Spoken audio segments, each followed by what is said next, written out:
Shalom, tuguhaye karibu kuri Senga Ubohoke. Uwiteka agufashe kandi aguhezagire.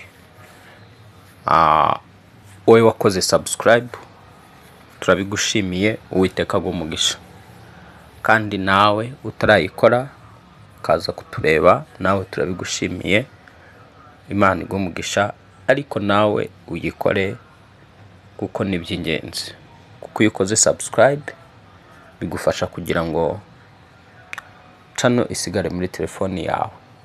None iyo wakoze notification no kuvuga ngo tugishyiraho ijambo ry'Imana cyangwa ikiganiro cy'ijambo ry'Imana ikigisho, uhita ubibona.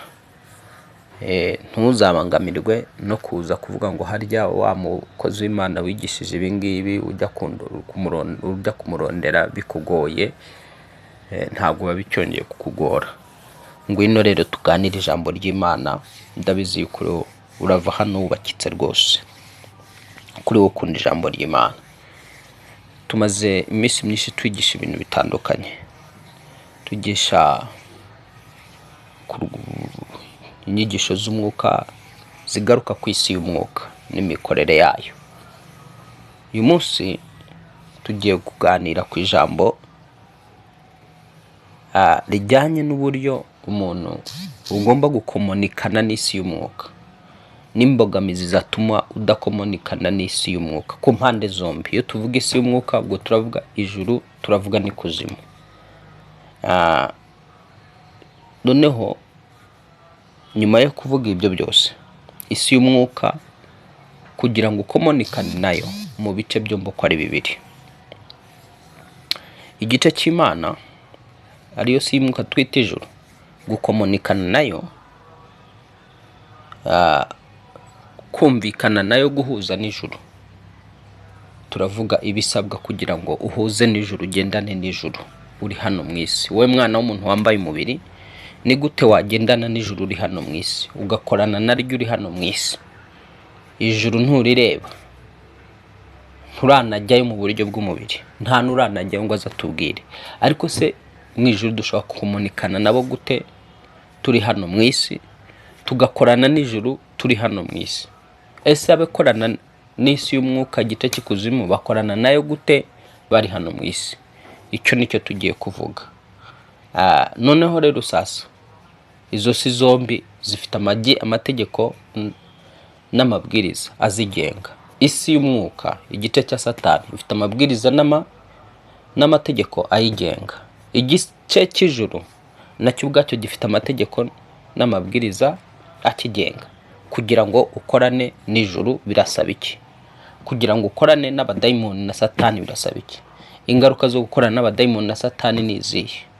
Ingaruka zo gukorana n'Imana, ukagendana n'Imana, ukagendana n'ijuru, byo ni izihe? Ese ni gute waba uri hagati? Hari ibibazo byinshi tugomba kwibaza.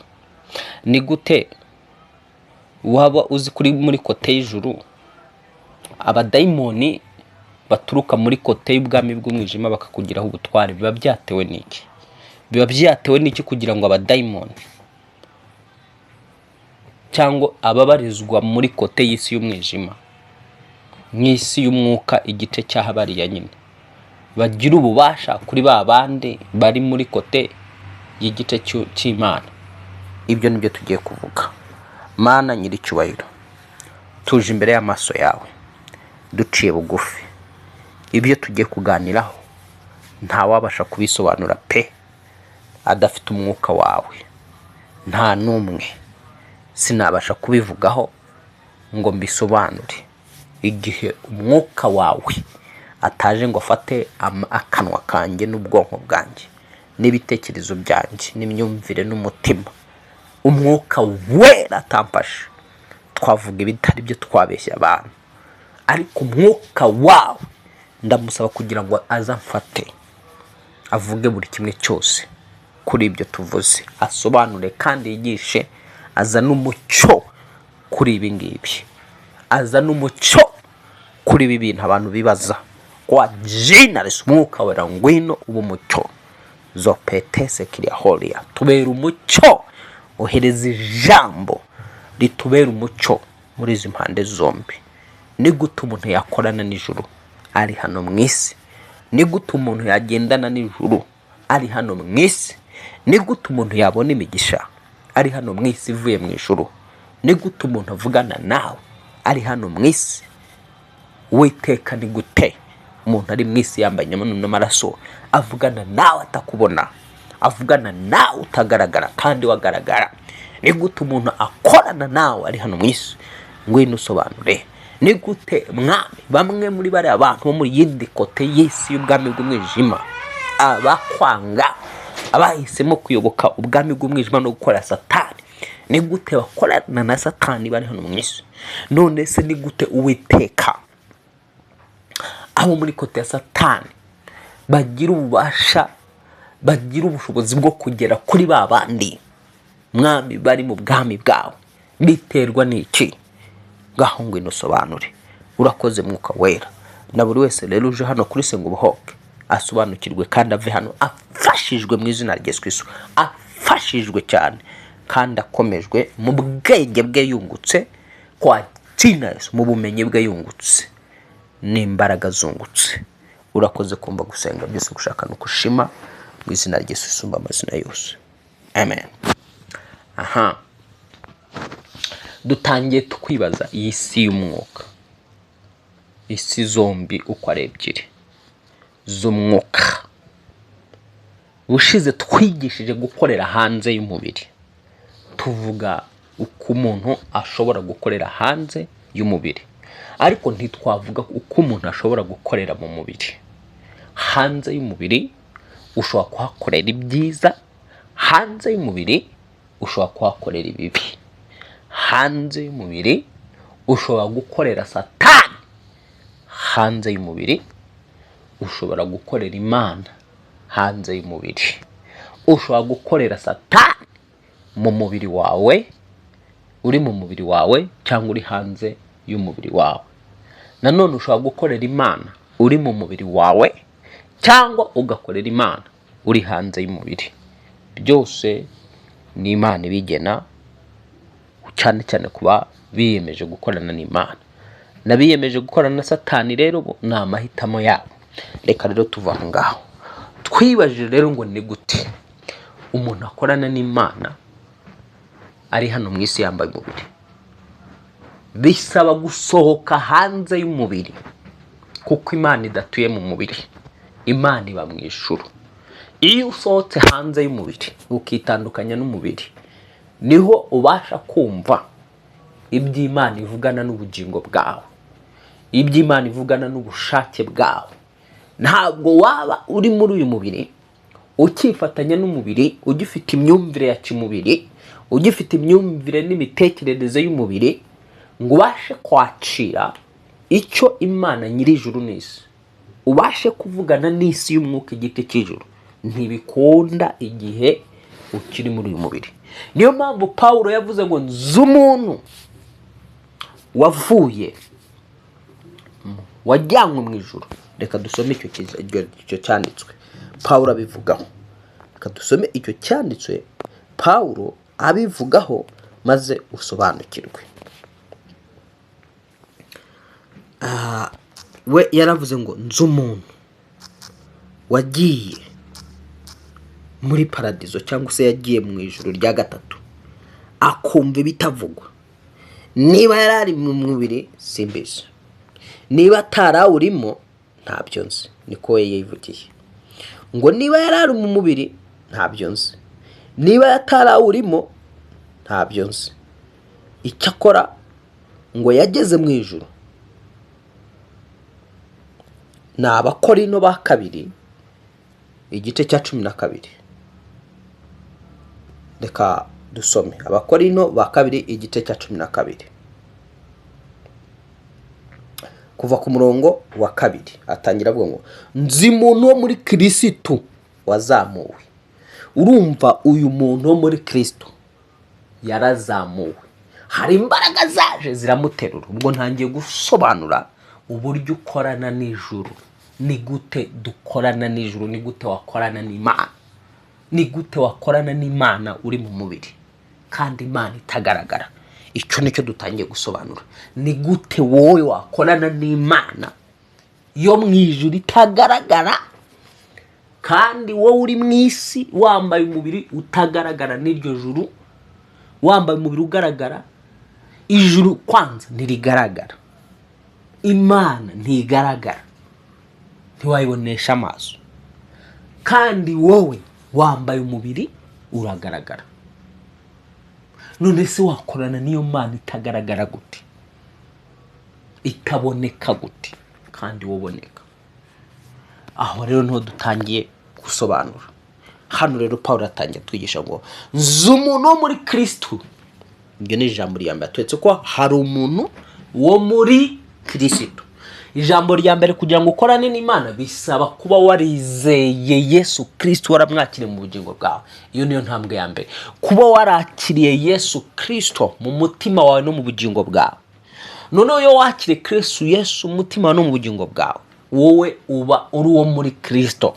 Ni umuntu wafashe Yesu, afata ubugingo bwawe bushyira muri Yesu. Wafashe ubugingo bwawe, ufata ubuzima bwawe ubushyira muri Yesu. Nicyo bisobanura ngo nzi umuntu wo muri Kristo. Kuko Kristo ni ahantu twinjira tugatura. Nuba ngo tumwinjiramo tugatura, kugira ngo byumve neza. Nasobanura ko ari nk'ahantu ni mugari, ni munini. Kristo ashobora kujyamwo abantu barenga amamiliyari n'amamiliyari y'abatuye isi. Noneho sasa atangira ngo nzi umuntu wo muri Kristo. Kristo ni mugari. Wowe waba uri uwo muri Kristo, nanjye nkamwinjiramo. Miliyari z'abatuye isi zamwinjiramo n'izimukurwe zikaba nkeya. Yesu ni mugari cyane. Hano rero ijambo ritangira ngo nzi umuntu wo muri Kristo wazamuwe. Nuvuga ngo rero muri uko kuzamurwa ngo akajyanwa mu ijuru rya gatatu. Ubu hashize imyaka 14. Hatangira tuvuga ngo niba yarari mu mubiri simbizi, cyangwa niba atarari mu mubiri ntabyo nabyo simbizi, bizi Imana. Kandi nzi yuko uwo muntu niba yarari mu mubiri cyangwa niba yari atari mu mubiri simbizi, bizi Imana. Yazamuwe akajyanwa muri paradizo, akumva ibitavugwa, ibyo umuntu adakwiriye kuvuga. Urumva hano iby'iri jambo arimo aratubwira, twabonye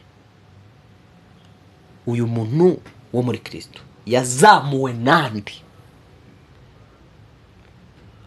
yajyanywe nande muri iryo juru rya gatatu. Igisubizo ni iki: uyu muntu yazamuwe n'umwuka w'Imana. Amufasha, azamuwe n'umwuka w'Imana, amujyana muri icyo kirere cyiswe ijuru rya gatatu. Ngo noneho sasa amaze kugira mu ijuru rya gatatu, bigaragara hano Pawulo arimo aravuga ngo niba yari mu mubiri simbizi. Hano aratwigisha ko umuntu ashobora gukorana n'Imana ari mu mubiri we cyangwa atawurimo. Nicyo bishatse kuvuga. Ashobora kuvugana n'Imana, umuntu wowe ubwawe nge nawe dushobora kuvugana nayo turi muri uyu mubiri cyangwa turi hanze yo mu mubiri. Byombi birashoboka. Hanze y'umubiri ni wowe w'imbere utwarwa ugasa nkaho utandukanyije n'umubiri, ukajyanwa ugatangira kuvugana n'Imana. Uri umwuka uvugana n'iyindi Mana yitwa umwuka, umuremyi w'indi myuka yose. Igatangira kukubwira, igatangira kuguha amakuru. None rero ibi bikora uri mu mubiri cyangwa utawurimo. None usasa bica mu zihe nzira? Bica mu zihe nzira kugira ngo Imana ivugane nawe? Icya mbere ni uko ugomba kuba ufite ubusabane nayo. Icya kabiri ukaba uri umukiranutsi. Icya mbere turimo turavuga umuntu kwanza wagize gute? Ntabwo turi kuvuga umuntu utari uwo muri Kristo. turavugana n'umuntu wo muri Kristo, ndavugana n'umuntu wafashe ubuzima bwe akabushyira muri Kristo, uburyo akorana n'Imana. Kuko utarafata ubuzima bwawe ngo bushyire muri Kristo, we ntiwakorana nayo, uzakorana n'izindi mana zitari Imana rurema. Ushaka gukorana n'Imana y'ukuri, umuremyi w'ijuru n'isi, bisaba kuba warafashe ubuzima bwawe ukabushyira muri Kristo Yesu. Noneho rero sasa wowe wamaze gushyira ubuzima bwawe muri Kristo Yesu, kugira ngo noneho sasa ubane nayo, ukorane nayo neza, ibi cyambere bigusaba kuba uri umuntu uba mu buzima buciranuka kandi busabana n'Imana. Iyo tuvuga gukiranuka tuba tuvuga gukiranukira Imana, ukagaruka ukakiranuka no mu bantu.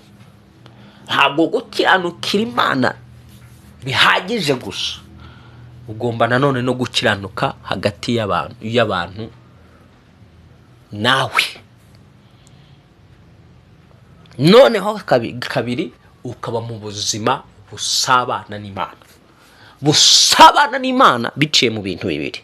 Dusabana n'Imana biciye mu bintu bibiri, mu ijambo ryayo no mu gusenga. Ushaka gusabana n'Imana ukaba ukiranuka,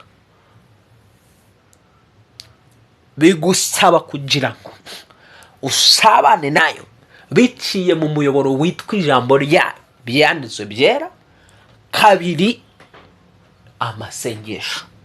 Aho niho duhurira n'Imana, mu ijambo ryayo no mu gusenga.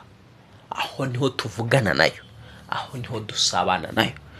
Noneho mu gusenga rero, umurikiwe n'umucyo w'ijambo ry'Imana, Imana date ishobora kugufata, umwuka akakuzaho, umwuka wera cyangwa se ukurimo, akaguterura, akagusohora hanze y'umubiri, agatangira kukumvisha ibitumvwa n'amatwi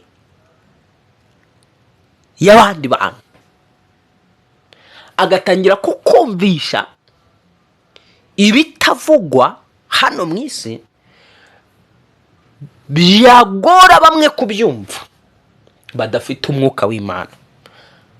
Hari ibintu umuntu udafite umwuka w'Imana adashobora kumva, ndetse kuri we yumva ari ubupfu, yumva ko ari ubuswa, yumva ko ari ubujiji, yumva ko ari ubuyobe, kuko adafite umwuka w'Imana wamubashisha kumva ibyo.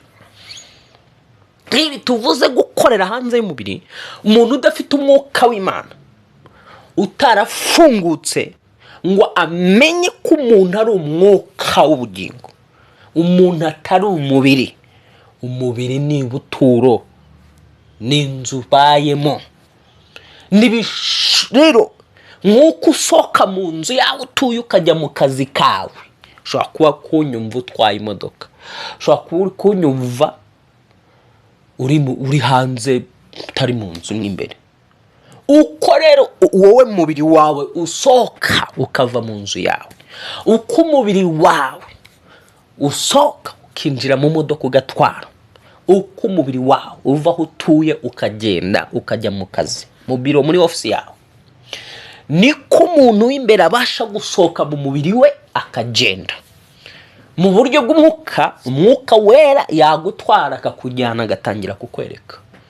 Ariko ibyo akwereka amaso y'umubiri ntaba abibona, ariko amaso y'umutima akabibona, cyangwa amaso y'umwuka muri wowe akabona ibyo bibera muri iyo si y'umwuka yitwa igice cy'ijuru. N'amatwi, nk'uko amatwi yawe ashobora kumva amajwi yo hanze nk'uko uri kunyumva, niko n'amatwi y'imbere y'umuntu w'imbere, ari wo mwuka w'ubugingo bwawe, abasha kumva ibiba muri iyo si yitwa ijuru. None rero kugira ngo ukorane n'Imana, usabane nayo, uzane impinduka mu buzima bwawe, kuri wese ushaka ko hari impinduka ziza ku buzima bwe, hari ibintu ashaka ko bihinduka, akadesida gushaka Imana kugira ngo izo mpinduka zize. Mu gushaka Imana ko bigomba guca mu bintu bibiri, mu ijambo no mu gusenga. Iyo niyo nzira uzakomunikana ukagendana n'Imana, kandi ukayishaka ukayibona, wifashishije ibyanditso byera cyangwa ijambo ryayo no gusenga. Ibi bintu byombi uko ari bibiri, ijambo ry'Imana no gusenga, bizagufasha kubana n'Imana no gusabana n'Imana, bizagufasha gukorana nayo. Kuko uko ugenda wegera Imana usenga, niko wa mwuka wa aza mu buzima bwawe agenda aba mwinshi. Ko umwuka wera agenda arushaho kuba mwinshi, umwuzura, niko urushaho kugwiza ubumenyi n'ubwenge by'ubumana, kandi ukarushaho gusobanukirwa uko wagendana nayo n'uko wakorana nayo, biciye muri iyo miyoboro yombi, ijambo ry'Imana no gusenga. Gusenga mu ijambo no mu gusenga, ubwo nibwo buryo bwagufasha gukorana n'ijuru, mu ijambo no gusenga. Ariko gusenga kudasanzwe atari kwa kundi umenyereye, kuko hari amasengesho menshi arangirira mu muyaga atagira aho agomba kugera. Hari amasengesho menshi ahinduka icyuka. Tuzabigarukaho tubivuge, amasengesho apasinga mu isi y'umwuka, mu gice cy'ijuru. So no kuba ngo rero ahangaha mu gusohoka hanze y'umubiri wawe, hanze y'umubiri niho ushobora gukora ibikorwa bidasanzwe, cyane cyane za operation. Hanze y'umubiri dushobora gukora operation zidasanzwe igihe twinjiye mu ntambara z'umwuka. Dushobora gukora operation zidasanzwe zo gusenya indwara, zo gusenya abadayimoni, za operation zo gusenya ibihome Satani yubatse, za operation zo guca iminyururu, za operation zo guca imigozi, za operation zo gusenya za gereza zo mu mwuka. Dushobora gukora ama operation yo kuvana abantu mu nzu zimoye, aho mwanza baragize gute yarababoheye mu buryo bw'umwuka. None rero sasa muri ya kote yindi twavugaga y'umwijima, tuyigarukeho nayo. Abakorana nayo bica mu zihe nzira? Uko the same ubibonye muri kote y'abijuru, muri kote y'isi y'umwuka mu gice cy'ijuru, dukorana n'Imana. Nabo bigana, baratwigana, bigana. Wibuke ko Satani mu ruhande rwe we yashatse kwigira nk'Imana.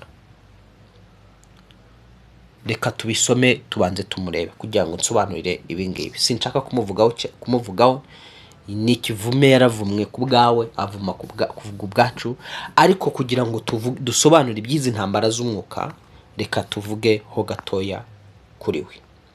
Wumve we ku giti cye. Mvuze ko we ku giti cye ashaka kwigira nk'Imana, cyangwa we yibona nk'Imana, ariko si Imana umuremye. Ntabwo ari Imana umuremye, ahubwo we yashatse kwigira nk'Imana, shaka icyubahiro nawe ashaka gukomera, ariko yibagirwa ko hari Imana yamuremye. Reka duhere Yesaya 14. Reka duhere ku murongo wa 11. Ngo icyubahiro cyawe n'amajwi y'inanga zawe bimanuye ikuzimu. Hano ni Satani uri kubwirwa ngo usasiwe inyo uzazoroswa. Umurongo wa 12. Wa nyenyeri yo mu ruturuturu we, mwana w'umuseke, ko uvuye mu ijuru ukagwa, waneshaga amahanga, ko baguciye bakakugeza ku butaka. Waribwira guti nzazamuka njye mu ijuru nkuzi intebe yanjye y'ubwami isumbe inyenyeri z'Imana, kandi nzicara ku musozi w'iteraniro mu ruhande rw'impera y'ikasikasi. Iyi nyenyeri yo mu ruturuturu ivugwa ni marayika, ari we witwaga Rusoferi. Ngo umwana w'umuseke ko uvuye mu ijuru ukagwa, waneshaga amahanga, ko baguciye bakakugeza ku butaka. None ngo we yaribwiraga ngo azazamuka ajye mu ijuru akuze intebe yiwe y'ubwami bwe isumba inyenyeri z'Imana, kandi ngo azicara ku musozi w'iteraniro mu ruhande rw'impera y'ikasikasi, inyenyeri z'Imana. Niyo ngo yibwiraga kuzamuka akarenga amadomene yose y'Uwiteka, akarenga impano z'Uwiteka. Uwiteka niwe nyiri impano zose, kuko niwe ushobora byose, niwe uzi byose. Noneho rero niyo mpamvu iyo Uwiteka arema amanura abantu batandukanye akabaha impano zinyuranye. Noneho rero sasa uyu Satani yaribwiraga ngo yabasha kujya hejuru y'Imana, akajya hejuru y'inyenyeri zayo zose, akajya hejuru y'ubuhanga n'ubwenge n'ubuhangange n'ubushobozi bwayo. Uyu rero kuko kuva kera kose yahataniraga kugira ngo yitwe Imana, bamusenge bamuramye. Kuko abenshi baramuramya, benshi bamuramya batabizi, abandi bakamuramya babizi. Benshi baramusenga batabizi, benshi baramutura bagamutangira amaturo batabizi, bakamutura, abandi bakamutura babizi. Ngo yaravuze ngo nzazamuka ndengeho ibicu bigarukira, nzaba nk'isumba byose. Urumva we ko yashakaga kumera nk'isumba byose. Isumba byose rero iyo twavugaga ko tugomba gukorana nayo, bidusaba iyo ushaka gukorana n'isumba byose kuba uri umuntu wo muri Kristo Yesu, kuba warinjije Yesu Kristo mu buzima bwawe, kuba ari Yesu nuba warafashe ubuzima bwawe nanone ukabushyira muri Yesu. Yesu Kristo akaba muri wowe, nawe ukaba muri we. None rero iyo amaze kuba muri we, ari muri wowe, nawe uri muri we, ibyo bifasha wa mwuka wayo wera kuba yabasha kukujyana hanze y'umubiri wawe, ukavugana nayo, ukumva ibitumvwa, ukabona ibitabonwa, hanyuma biciye mu gusenga no mu ijambo ryayo. Nibwo buryo dusabanamo n'Imana. No mu buryo bwo gusabana n'iki kiremwa rero cindi nacyo kibwiye ko kizazamuka kikarenga ibicu, kikaba nk'isumba byose. Kuko kuva kera kose cyashaka kuba nk'isumba byose. Nacyo bwacyo abakorana nacyo bashobora gukorana nacyo, ndavuga abana b'abantu bari hano mu isi, bakorana nacyo bari muri uyu mubiri cyangwa nabo bari hanze y'uyu mubiri, uko bikorwa muri kote y'Imana. Kuko iki kiremwa nacyo ubwacyo ntikigaragara, ntiwukibona. Rusoferi Satani ntiwamubona. Kugira ngo ukorane nawe, ushobora gukorana nawe uri mu mubiri wawe, ushobora gukorana nawe uri hanze y'umubiri wawe. Uri mu ruhande rwa Satani ashobora gusohoka hanze y'umubiri we, akazi wawe, agakora operation. Ubwo ni umurozi mu mwuka.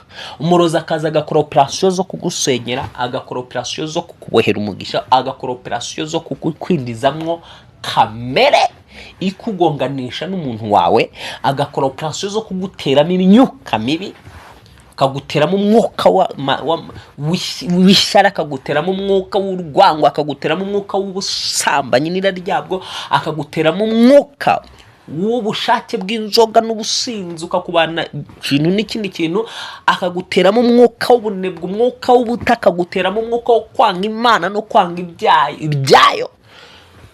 Igihe yashotse hanze y'umubiri we, umuntu uri hanze y'umubiri we akora byinshi mu ruhande rwa Satani, akora ibintu bikomeye mu ruhande rwa Satani. Ariko kandi uri hanze y'umubiri yatwawe n'umwuka wera w'Imana mu ruhande rw'Ijuru, yaje araje agasenya ya mirimo yose wa wundi uri muri kote Satani yakoze ku buzima bwawe, ikaranduka igashira igihe wizeye.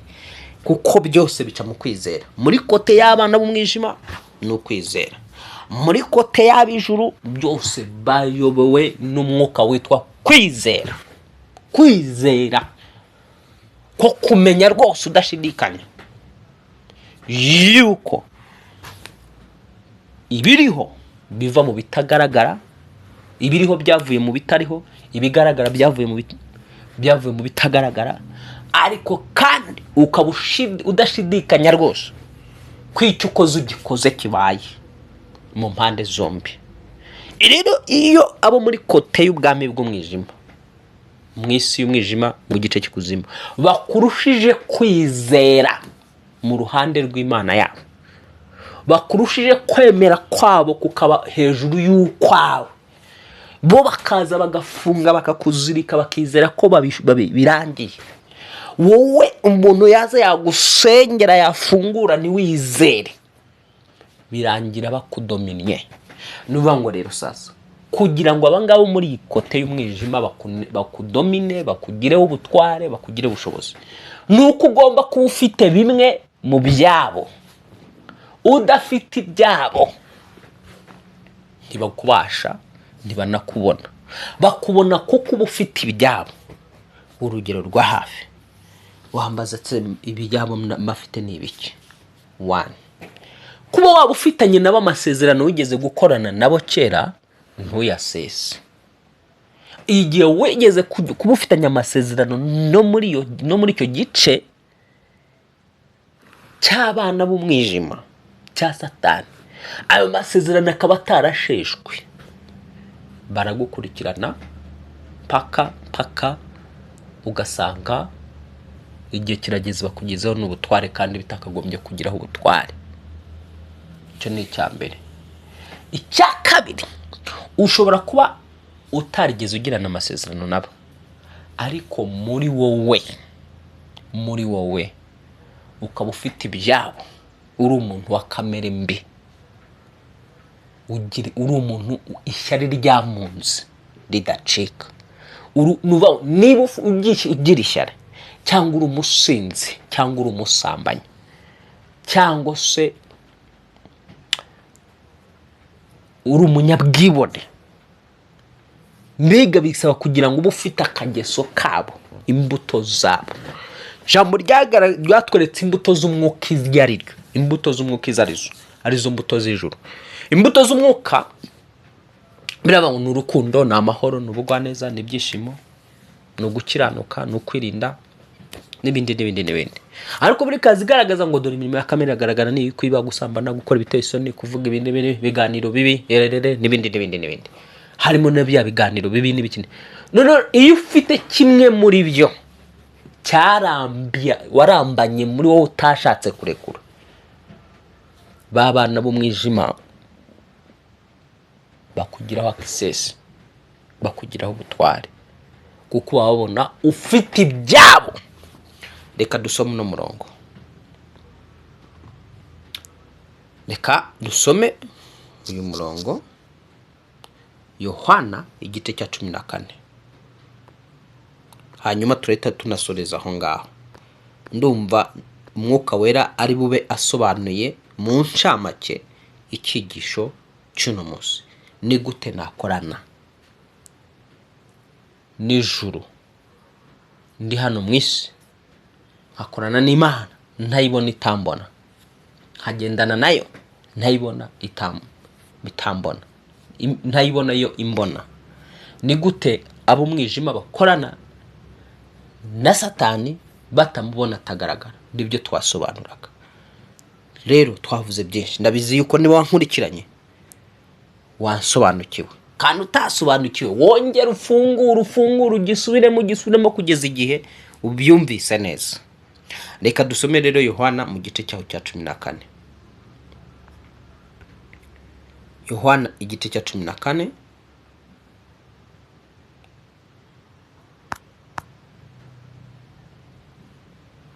Yohana mu gice cya 14 niho tugiye.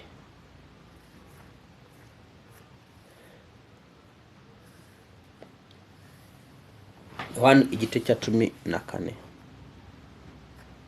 nicyo tugiye gusoma.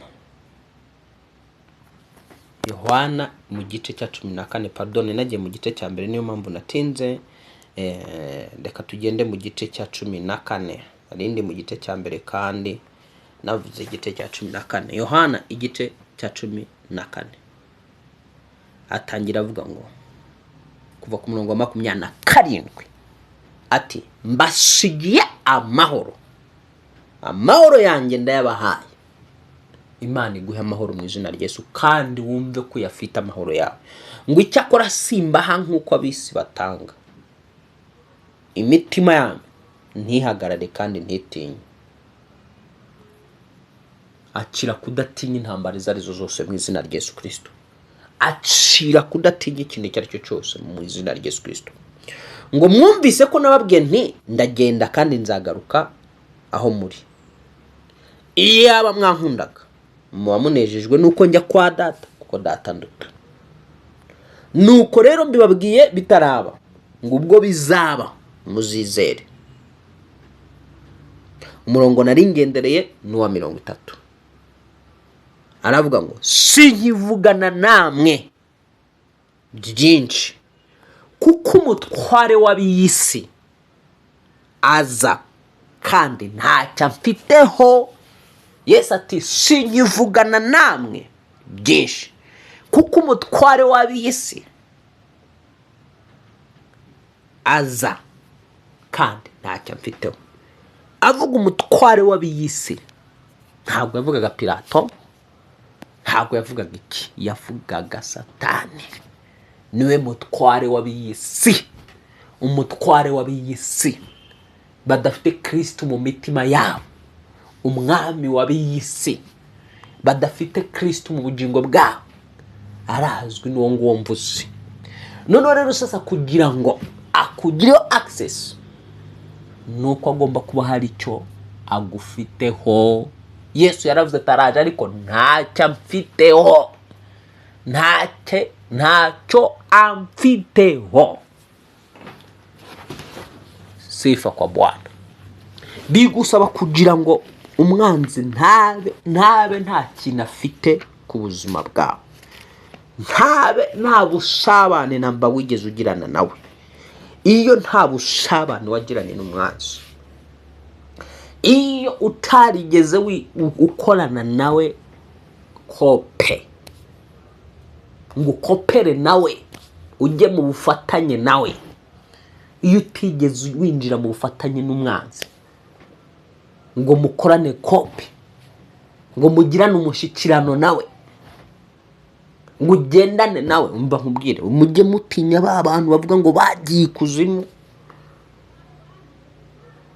bango batezaga impanuka, ba bantu ujya wumva bavuga ngo babaye ikuzimu bagira gute, ujye batinya bari abantu. Igihe cyose umuntu uzumva ngo yagiye ikuzimu avana imitungo araza akorana amasezerano na Satani agira gute, wowe muntu w'Imana ujye umwitondera. Kabone niyo wabona ari mu murimo wo gukorera Imana muri iki gihe cya none, ujye umwitondera, mushireho utubazo, ugende gake. Simvuze ko umuntu atangiye kuzimu ngo aveyo akorana amasezerano na Satani akizwa ahinduke burundu, barahinduka nibyo, ariko guhinduka kw'abo bantu bitsaba inzira ndende, ni process ngari cyane yagutse, ni process, ni intambwe ku yindi, n'urugendo rurerure. Bibasaba za deliverance zihoraho kuko baba barigeze bakorana kope na Satani kugira ngo babohoke batandukane nawe. Ni deliverance y'ibihe byose itwara urugendo.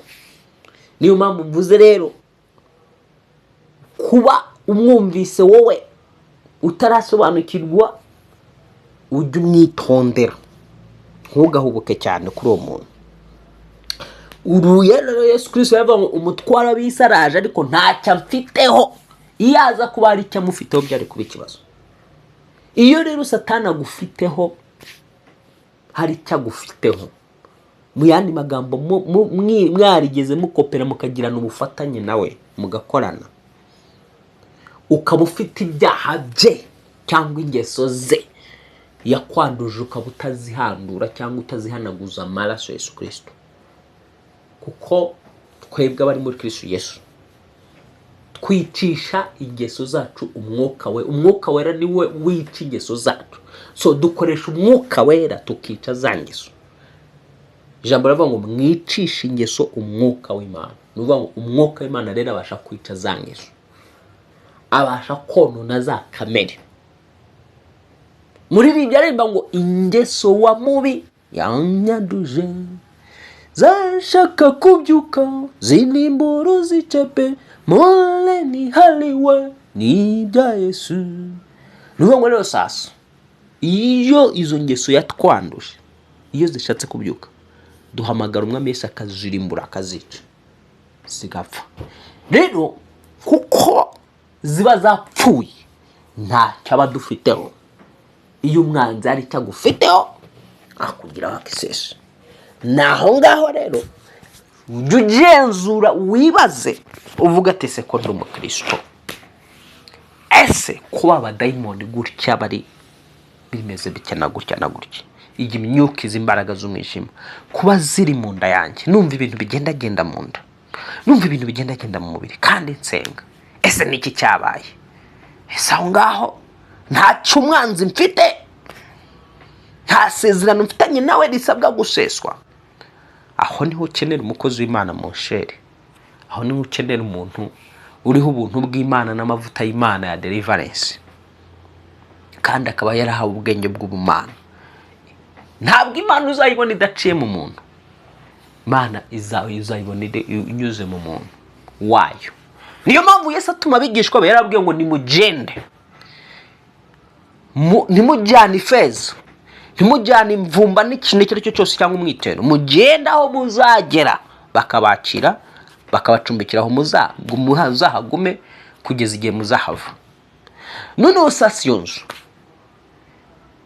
niba ari umugisha, muzatura umugisha kandi iyo nzu izabona umugisha.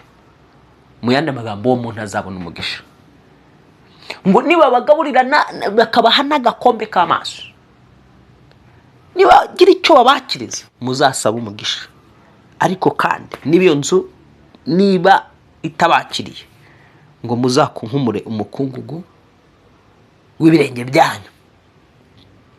Arongera aravuga ngo iyo nzu cyangwa uwo mudugudu uzahura n'igihano gikomeye kuruta icyakwihanganirwa cya Sodoma na Gomora. Aravuga uzabemera nijya azaba yemeye, niko Yesu yavuze atuma abigishwa ngo uzabemera nijye azaba yemeye. Kubera iki? Yesu ni mu muntu. Uhura rero na Yesu ari mu muntu. Bigenda gute kugira ngo Yesu abe mu muntu? Yambara spirit y'umuntu, akicara mu bugingo bw'umuntu. Bigenda gute kugira ngo Satani abe mu muntu? Satani yambara spirit ya wa muntu, akicara mu mubiri w'umuntu. Noneho za ntambara rero zikaba noneho izo ntambara tukazirwana ziri mu mwuka. Ni mu mwuka, ni mwisi itagaragara mu mwuka. Operation rero tugahura n'abana b'umwijima muri ayo operation, duhanganira nabo muri tere y'umwuka. Imana ishimwe cyane. Uwiteka aguhezagire. Ndumva umwuka wera atanze ubusobanuro ku byo twibazaga utanyuzwe. Senga nawe umwuka wera akufasha unyurwe, aguha ibindi birenze ibyo ngo Yesu aba ngo mfite byinshi byo kubabwira, ariko imitima yanyu ntiyabyihanganira. Imana ibinabona yuko hari ibindi byinshi yakakumenyesheje, ariko ikabona nyine yareba umutima wawe ubaswe n'amaganya n'agahinda, ubaswe n'akababaro.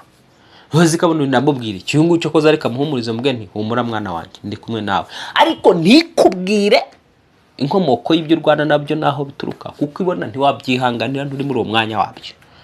Rero nibo utanyuzwe n'ubu busobanuro dutanze, umwuka wera atanze ankoresheje,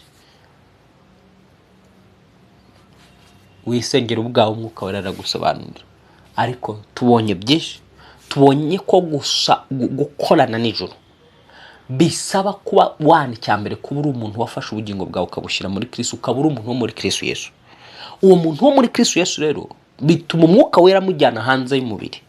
Ashobora gukorana nawe ari hanze y'umubiri, ashobora gukorana nawe ari mu mubiri.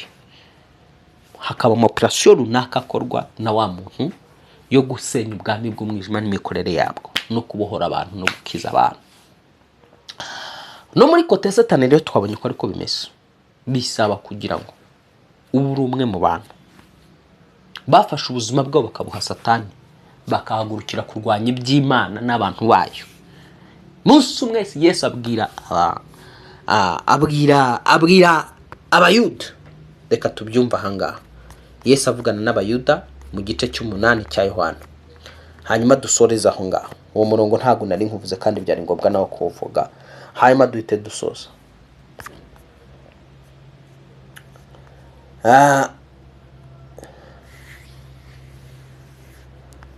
Reka dusome ahangaha Yohana igice cya 8.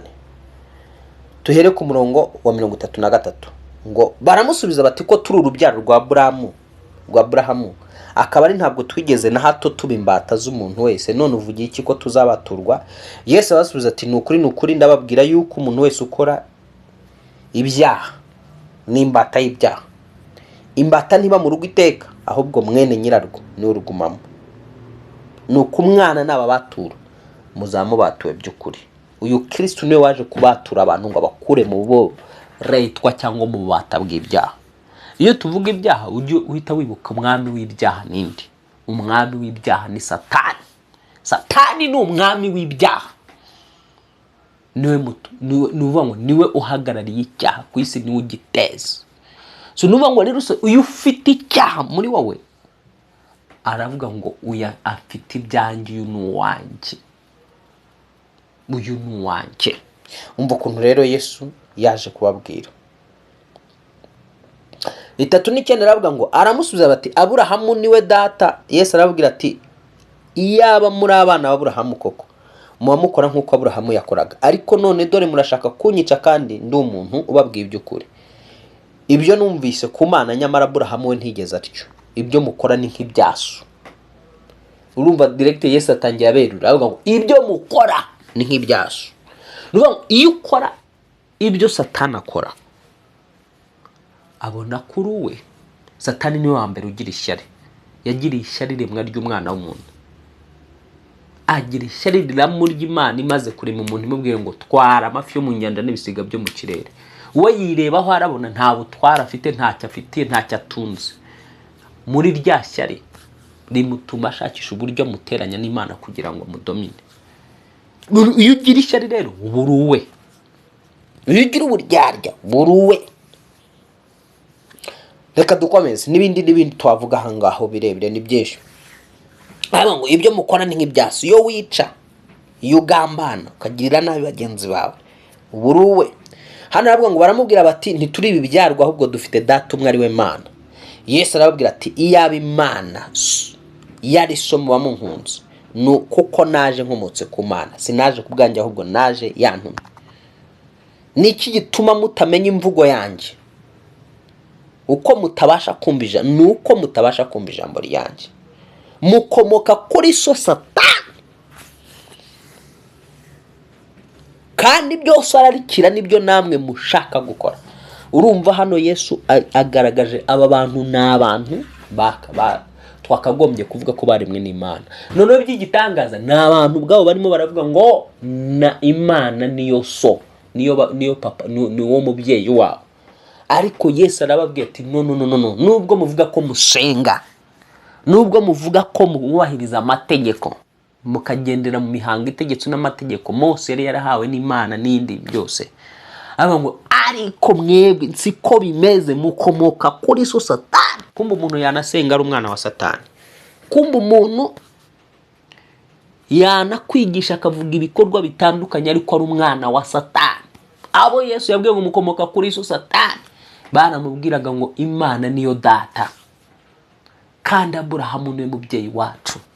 Ariko Yesu ateye amatoroshi mu mwuka barebye aravuga no, mwebwe mukomoka kuri so Satani, dore ibyo ararikiye nibyo namwe mushaka gukora.